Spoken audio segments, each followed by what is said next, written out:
niveau ya Obabengi qui moins sérieux à M. Paul Kagame Oyo sur le plan diplomatique aza déjà aux abois. Par rapport à ma propos Oyo Paul Kagame, quelqu'un qui croit être le président à vie, il y a Rwanda, un monarque qui voulait donner des leçons que les élections en République démocratique du Congo étaient trichées. Paul Kagame aujourd'hui vient dire que les élections étaient trichées. Pourquoi il avait envoyé au Babengi message, il y a félicitations au président de la République, l'ère Azalaki Eli. Pourquoi il n'avait pas répondu à Martin Fayoulou, vérité des urnes? Kotia barrière na bateau, bazolika ko jouer avec tous les 11 maillots dans un terrain de football au sein de l'IDPS. J'exige qu'il y ait des primaires.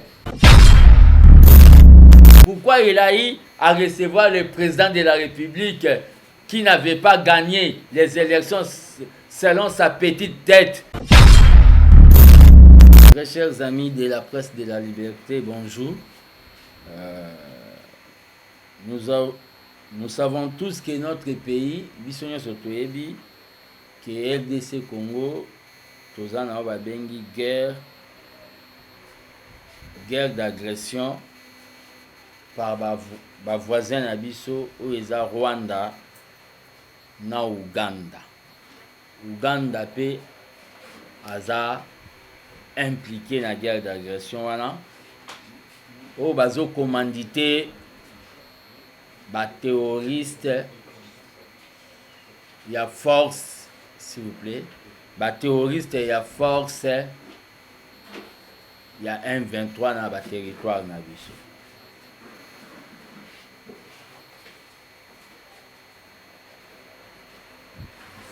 Lelo, tant que gardien du temple de la démocratie, je viens dénoncer ce qu'on appelle le silence radio. Il y a communauté internationale. Je dénonce le silence radio de la communauté internationale. Dans la communauté internationale par rapport avec cette situation qui se passe à l'Est. Bakangi munoro na bango, bakangi misu na bango, parce qu'ils ont les intérêts na ba minéraux na biso ya Congo. Aujourd'hui, il y a des milliers de morts, il y a des milliers de déplacés, il y a beaucoup de dégâts et quelques jours passés, ndenge biso tout ozolandela makambo. Ba miliciens à M23 ba terroristes ba utali ko salo ba bengi massacre ya ba les hommes et des femmes et des enfants au baza menu maboko pamba. Des innocents, ils ont été massacrés parce que Kabaza ba Congolais. Donc nous sommes obligés, nous les Congolais, d'accepter d'être héros pour notre patrie, sinon nous serons des héros citoyens, c'est-à-dire les esclaves du Rwanda, Natango Balobi, les temps actuels. Nous sommes obligés d'être des héros. Ce qui toboy kokoma béro, c'est que tokoma ba zéro citoyen, c'est-à-dire des esclaves. Le Congo doit éviter, ici je parle au nom de l'armée des bâtisseurs tshisekédistes, où il y a mouvement Nakatia IDPS tshisekédiste pour soutenir la démocratie et le président de la République Félix Tshisekedi sans fanatisme, P. Nakidia Leloté. L'ABT, c'est un mouvement au sein de l'IDPS où ils ont constitué Nao Babengi les oubliés du pouvoir. Le Congo doit éviter de déshabiller Saint-Paul pour habiller Saint-Luc. C'est-à-dire vouloir le départ de la MONUSCO jugé improductif pour accepter l'arrivée des forces de l'IAC, dont déjà dans la déclaration à Bango, ils ne sont pas venus faire la guerre. La force Oyo,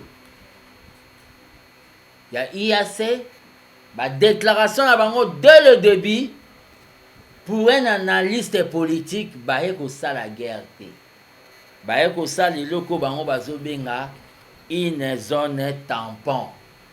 Zone tampon, c'est-à-dire entre territoires où tous en sous contrôle, dans Bati, FARDC stop, M23 stop. Donc, ça n'a pas même au cesser les faits, ça n'a cesser le G. Donc, le gouvernement congolais doit éviter de faire ce qu'on appelle déshabiller Saint-Paul pour habiller Saint-Luc. Parce que le sang a beaucoup touré. Le sang a beaucoup coulé dans l'Est du Congo.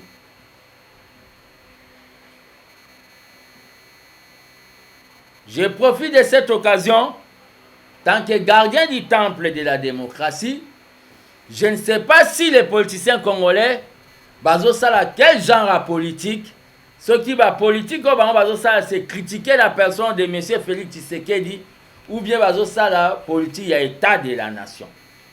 Tant que gardien du temple de la démocratie, je profite de cette occasion pour dénoncer les propos du président burundais Oyo a déclaré que la force ya est bakozala jusqu'à ce que l'armée nabiso écossais organisée. Jusqu'à ce que le Congo va organiser son armée. Donc, ça démontre au Babengi, agenda caché, il y a une autre occupation. Je suis obligé de dénoncer, de demander au gouvernement de la République de bien vouloir réencadrer le président burundais et le gouvernement de la République doit déterminer au Babengi diré. Il y a au Babengi opération, il y a la force de l'Est au Baye Kuna. Et les gardiens du temple de la démocratie, au nom des oubliés de l'IDPS, porte-bouche du peuple congolais au Bazanga Bandeko Yababola, je viens demander au gouvernement de la République de nous déterminer la durée, il y a la force, il y a Est, parce que la façon dont le président burundais a lobby, ça démontre c'est déjà une autre planification d'occupation, mais maquillée sous forme il y a la force, il y a Est. Et le gouvernement doit réagir pour réencadrer le président burundais. Nous n'avons pas besoin de forces oyo bakoya batikala seko na seko ndenge MONUSCO etikala lelo ekoma problème pour bakende.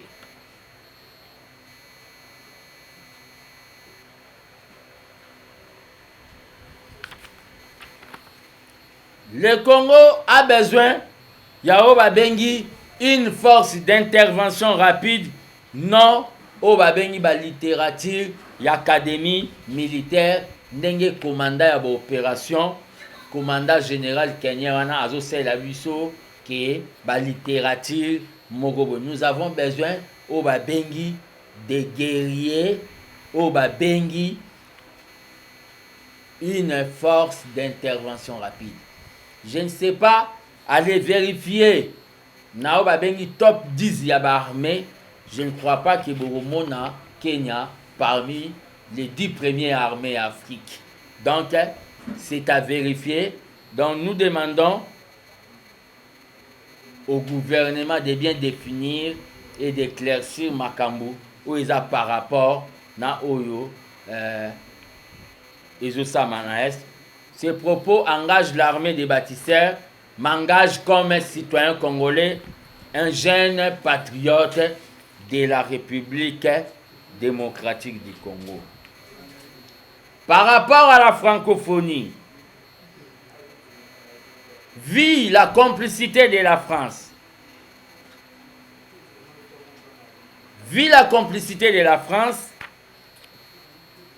nous demandons au gouvernement de la République de désister. Le gouvernement a boycotté à ce soir organisation yagé à francophonie où ils ont prévu en 2023. Parce que nous ne pouvons pas aller faire le jeu de loisirs avec les gens qui tuent parents nabiso, avec des gens qui tuent nos populations à l'est.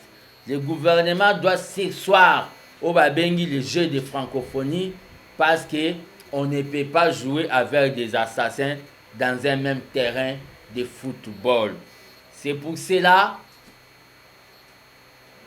pour étendre notre champ d'action, il y a coupé sa message, il y a agression Tozanango. L'armée des bâtisseurs tshisekidistes invite au gouvernement des warriors d'entamer procédure d'intégration ya Congo na communauté des pays anglophones Commonwealth. Togo est un pays francophone et Kota na Commonwealth. Là aussi nous pouvons faire attendre voix nabiso par rapport na souffrance au Sibir. Donc là on doit chercher déjà à tourner la page de la francophonie. Togo est un pays où francophone et Kota pe Commonwealth est possible. C'est pour cela, tant que gardien du temple de la démocratie, Seigneur de la rue, j'invite les Congolaises et Congolais à une marche pacifique. Cette marche pacifique, c'est pour dénoncer le silence au silence de la communauté internationale. Marche pacifique en et citoyenne, ils ont dénommé nous tous contre l'occupation. Nous tous contre l'occupation. Et qu'on a prévu, na bengi ba Congolais nyonso. Oya yebi kaza Congolais des pères et des mères. Oya yebi ke aza Congolais, vrai Congolais. Marche wana, eza marche sans tendance. Eza marche nous tous Congolais. On a senga na ba konzi ya ville ba encadré. Formalité nyonso ya information et kozwama.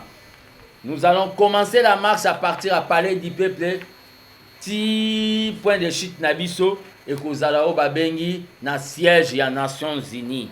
Na idée ya ko déposer mémo pe ko dénoncer o babengi complicité et silence radio ya communauté internationale dans le jeudi 22 décembre, le jeudi 22 décembre 2022 ici, c'est un rendez-vous des patriotes.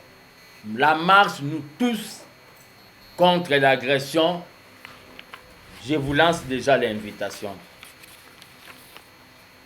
Par rapport à ma propos, Paul Kagame, quelqu'un qui croit être le président à vie, il y a Rwanda, un monarque qui voulait donner des leçons que les élections en République démocratique du Congo étaient trichées. Par rapport à ma propos, cela démontre niveau ya obabengi qui moins sérieux à M. Paul Kagame oyo sur le plan diplomatique aza déjà aux abois.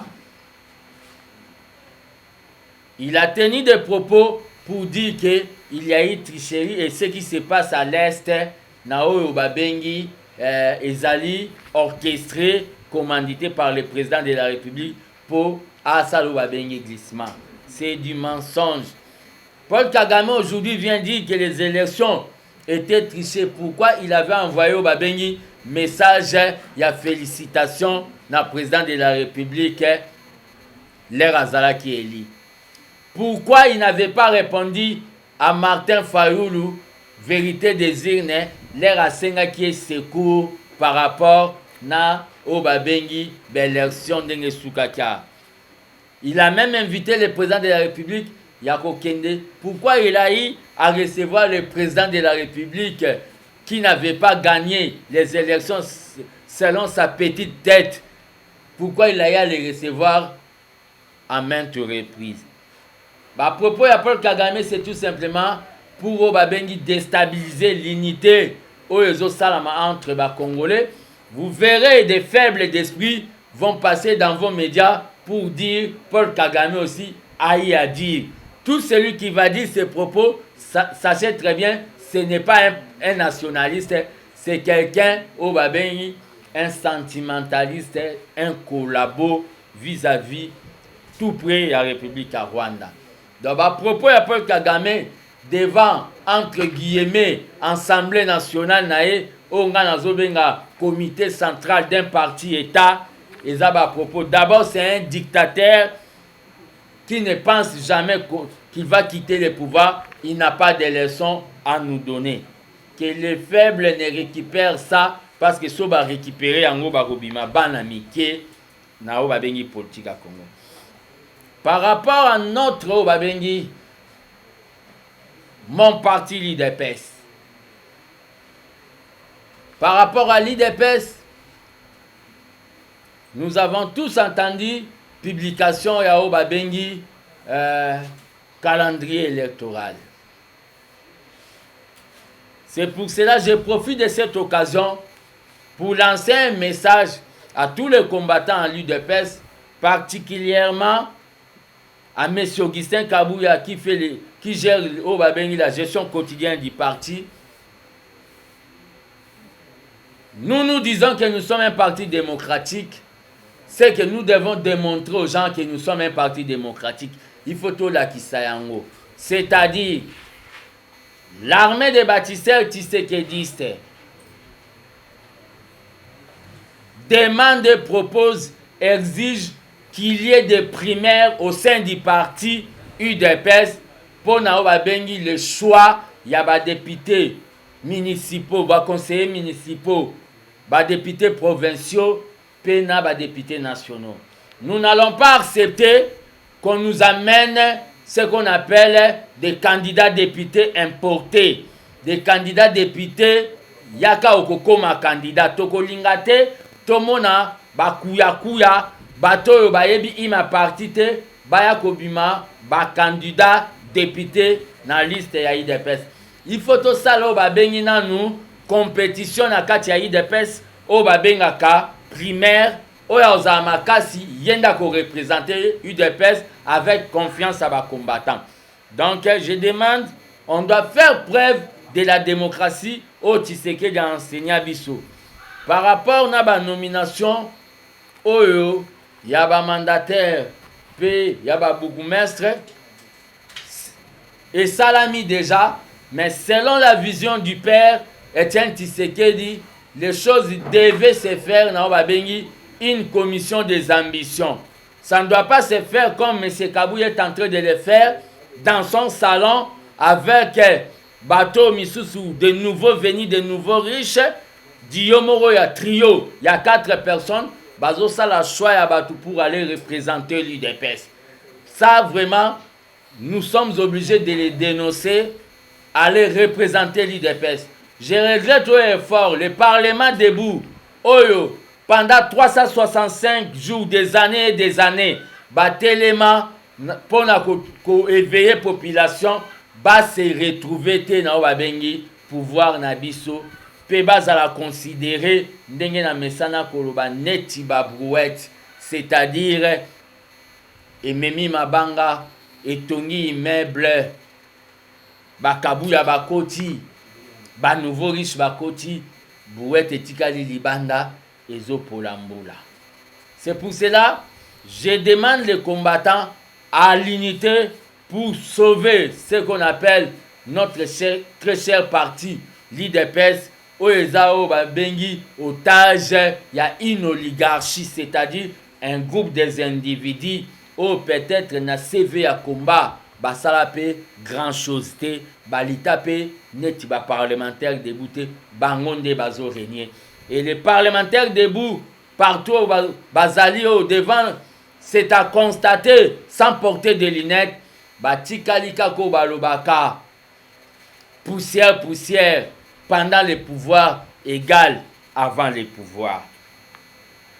Tosengi ba primaire pour ne pas voir au babengi des candidats députés Mad In Augustin Kabouya. Par rapport à la situation politique générale, c'était ça mon allocution. J'attends vos questionnaires. Merci.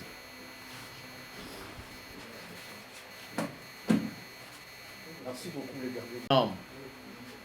C'est quelqu'un où il y a une émotion. Il a dit quelque chose. Il n'a pas dit que la guerre ne va pas terminer. Il a dit ceci, que la présence, il y a une force wana na est et Kouyalawana jusqu'à ce que la guerre, jusqu'à ce que l'armée congolaise sera organisée.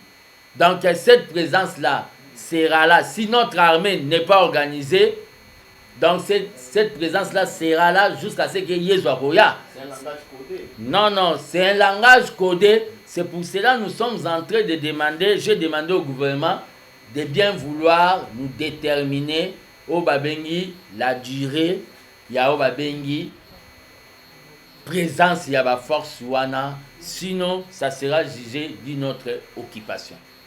Merci. Merci beaucoup. Jimmy Makola, ma journaliste. Question en fait plus côté proposition. Par rapport à la francophonie, c'est une abisso, tout le monde a institution, organisation, pour s'adhérer à la Commonwealth. Mais est-ce que vous réfléchissez pour si bien par rapport à la Commonwealth ici, Kanini, Rwanda, Azali na Kati, et Kalamini, où Azali actuel Premier ministre de la Grande-Bretagne, Azali c'est qui va réunion na Bango, 6 na Bango, na Kigali. Est-ce que vous pensez que autour de la place de solution par rapport à l'institution, on a une deuxième question dans les alliés, par rapport aussi à la proposition. On y à force, il y a régional, on dit qu'il va presque énormément pour habiller Saint-Paul pour la volée de Saint-Luc. Quelle est votre proposition par rapport à ça? Tout ça, la nuit, le niveau on a pour que l'obito soit mis à la partie est de la partie. C'est tout quand on a les alliés. L'office nous pour garder du temple. Esprit dans les années nous allons d'épaisse. Est-ce que tu es à l'aise? Vous êtes calme par rapport à la gestion à la partie au quotidien. Merci. Oui, d'abord, nakobanda nakomeka ko répondre yo na. J'ai demandé au gouvernement de surseoir l'organisation des Jeux de francophonie. Parce que nous sommes en guerre. Notre pays est malade, est infecté. Et en plus, nous ne pouvons... Je remercie d'abord, je félicite, bravo à son Excellence, Monsieur le Premier ministre. Comme il avait refusé la photo de famille en Tunisie. Donc, félicitations à Sam Alukoni. Bissona Rwanda, il fait bien croiser ma zéro. Mais même à la francophonie, on ne peut pas faire ce qu'on appelle la politique de chaise vide. Nous sommes à la francophonie. Togo pèse en francophonie. Mais nous devons ouvrir au Babengi porte Moussoussou. Au Babengi communauté à Commonwealth. C'est-à-dire, porte au Fongola Kuna, même si Rwanda, la politique de chaise vide n'a jamais payé. Quand nous serons là, nous allons amener au Babengi notre discours. Nous allons faire aussi le combat à l'interne chez les anglo-saxons, place Rwanda Taza. C'est parmi au Babengi une diplomatie vaste et espacée au président de la République, Azolinga Meni. Donc, ils ont un espace où faire attendre Congo Oyala qui baba pendant beaucoup de temps, pour faire attendre un peu et pas des pays anglophones. Deuxième question, Ezali par rapport à proposition, on fait ça par rapport à force il y a est, on doit définir le temps. Sinon ça deviendra. Mais la proposition pour la libération, pour la récupération viendra de nous-mêmes les Congolais. C'est-à-dire, je félicite au Conseil national et à la jeunesse. na activité basala qui est président face à la jeunesse. Mais nazo senga bango que ça soit maintenant organisé excusez-moi na niveau ya babengi stade des martyrs, président face vraiment à la jeunesse pour faire une mobilisation générale de la jeunesse. Moi, je regrette très fort que dans une réunion au Ezaya, il y a Kotala, qu'est-ce qui se passe à l'Est? Les gens viennent là pour dire, par exemple, Ngobila doit démissionner. Nakati a parlé du peuple. Moutou, avant le bas, Gentini Ngobila doit démissionner. Toi-même aussi, il faut le bas, Yozo Salani Nipo, qui chasse Angouez à la propre. Quand les gens viennent dire Ngobila doit démissionner, là où le président de la République est en train de réfléchir, il y a eu des gens qui étaient commandités. Dans le cadre, il y a un ranking politique, Ngobila doit démissionner. Mais toi-même qui dis que Ngobila doit démissionner, est-ce que si on combine d'Akunao, aux Ouarata, tant, il y a aussi un salon au Liboso, le Pangunayo. C'est ça le problème. À ce moment où Tozali, je suis toujours en train de vous répondre, à ce moment où Tozali, ça demande au Babengi leadership moko ya makasi na niveau ya au Babengi ministère ya jeunesse. On doit avoir un ministre de la jeunesse na ba Trump ya ba Blé Goudé. On doit avoir un ministre de la jeunesse na ba Trump ya ba Jouris Malema. Parce que le pays est en guerre, parce que la jeunesse d'aujourd'hui, donc on doit faire au Babengi une mobilisation de la jeunesse. C'est pour cela, cette guerre au Baluki Biso, tellement c'est obligé comme un populaire. Je propose dans le gouvernement de la République, à ça là, au Babengi sous-traitance, il y a un groupe Maïmaï. Que le gouvernement de la République identifie les groupes d'autodéfense, des groupes Maïmas, des Maïmaï, pour travailler dans Bango comme des sous-traitants pour que ça bengi guerre vis-à-vis de Rwanda na Burundi. Par rapport à Makambu au lobby à UDPS, la question était est-ce que le lot nous a gardé du temps par rapport à la gestion de la partie? Vous êtes vraiment à l'aise à tout ce qui se fait au niveau de je ne suis pas à l'aise parce que l'IDPS ne marche plus ndenge le père Atika Kiango na philosophie à pyramide renversée. Il y a une oligarchie, un groupe des individus, nde bakomi ko vanda, bazo établi ba liste ya ba mandataire, nde bakomi ko vanda bazo établi ba liste ya ba bourgmestre. Ils ont installé ce qu'on appelle le clientélisme au sein de l'IDPS. Il faut betele maboko pozwa au babengi, il faut glorifier au fukamelae. Vous comprenez? Pour ozwa au babengi promotion. Ils font même ce qu'on appelle la promotion canapé aux femmes. C'est que moi je suis en train de dénoncer au sein de l'UDPS. C'est pour cela que j'appelle tous les combattants. Un homme ne plaire pas, mais un homme combat. Nous devons nous unir parce que l'UDPS c'est ça au babengi héritage qui se qu'est d'Atiké la Bisso.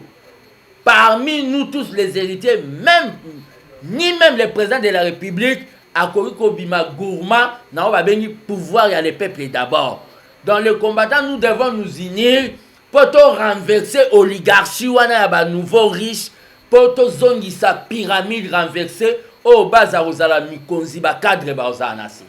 Donc je suis très à l'aise à l'IDPS. Très à l'aise à l'UDPS.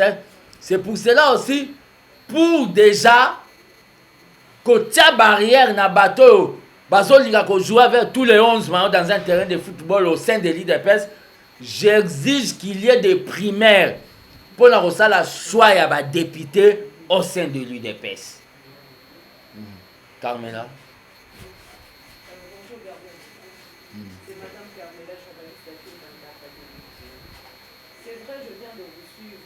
Dernière question, il n'y a pas un problème de compétence. Il y a tout simplement au babengi mutema mabepe égoïsme.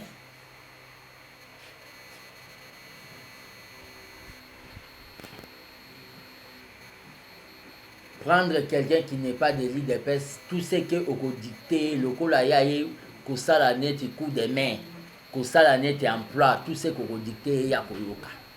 Mais quelqu'un de l'IDPS, il y a école du parti, ce qu'on dicté, bah bêtise à Roboya, ils doivent être négligés. Je serai candidat dans le compte de l'IDPS. Au moment où, avec Kabouya, on le sait tous que L'IDPS n'appartient pas à Kabouya. mais il est quand même le siège de votre parti. L'IDPS n'appartient pas à Kabouya. Je serai candidat député à la circonscription du Moamba. C'est-à-dire Matete, Lemba, Kisenso, Ngaba, Limete. Je serai le candidat des non-alignés, Yabato Bazanga Bandekoya. Je serai candidat le porte-bouche Yababola, des pauvres et des vulnérables. C'est pour cela que je demande au Babengi des primaires au sein de l'IDPS pour qu'on place des hommes forts en vue de donner au président de la République ce qu'on appelle une majorité écrasante pour éviter des coalitions des fois compliquées. Et pourquoi le propos de Kagame, ça vous dérange, puisque le chef de l'État, l'autre fois, l'a appelé frère? Appeler Kagame frère, Kagame frère, d'abord, c'est ce qu'on appelle attitude, il y a un panafricaniste.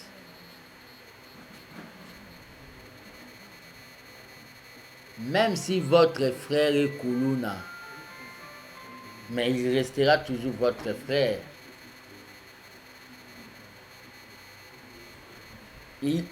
Dans la famille Batutu Babota Mandenge Mote, dans la famille africaine, Kagame s'est fait exception. Il s'est fait un Africain à caractère, il y a Hitler.